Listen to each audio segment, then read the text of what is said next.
Maintenez votre espérance ferme. Shalom bien-aimés dans le Seigneur. Notre méditation du jour s'intitule « Maintenez votre espérance ferme ». Nous tirons notre texte en Hébreux 10, 23 qui nous dit ceci. « Retenons fermement l'espérance que nous professons, car celui qui a fait la promesse est fidèle. » Alléluia. Ne laissez pas l'incrédulité des autres devenir votre foi. Il est écrit, retenons fermement l'espérance que nous professons. Avez-vous de l'espérance pour quelque chose de précis? Alors gardez foi en Dieu. Avez-vous de l'espérance pour votre réussite? Alors gardez foi en Dieu.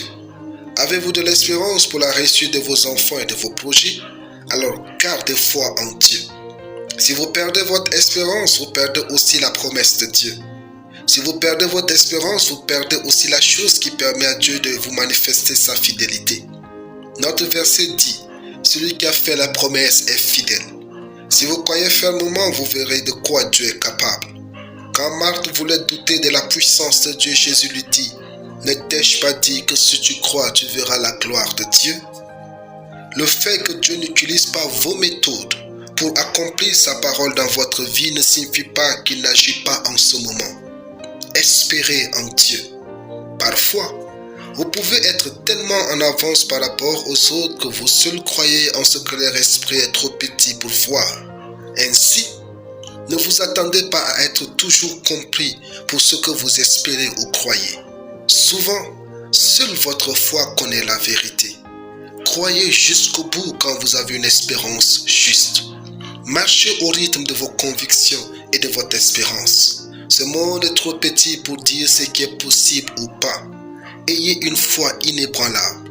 Arrêtez de regarder aux circonstances pour vous définir et définir les capacités de Dieu. Croyez fermement en Dieu. L'année est certes en train de finir et Dieu n'a pas encore fait les choses auxquelles vous vous attendiez. Mais gardez espérance. L'espérance, c'est jusqu'au bout. Elle n'est pas pour les plus forts, mais pour les faibles et ceux qui perdent force. Vous ne gagnerez pas les batailles de la vie en étant souvent fort, mais en espérant toujours en Dieu. Car la victoire appartient à Dieu. La réussite appartient à Dieu. Les miracles sont de Dieu. Espérez en Dieu plus que tout ce que vous savez. Alléluia. Prions. Père, merci pour ta parole sémée en moi pour me faire vivre une vie bénie, radieuse et prospère au nom de Jésus. Amen. La lecture biblique en une année, 1 Pierre 1 à 1 Pierre 3. Soyez bénis, c'était le pain du ciel.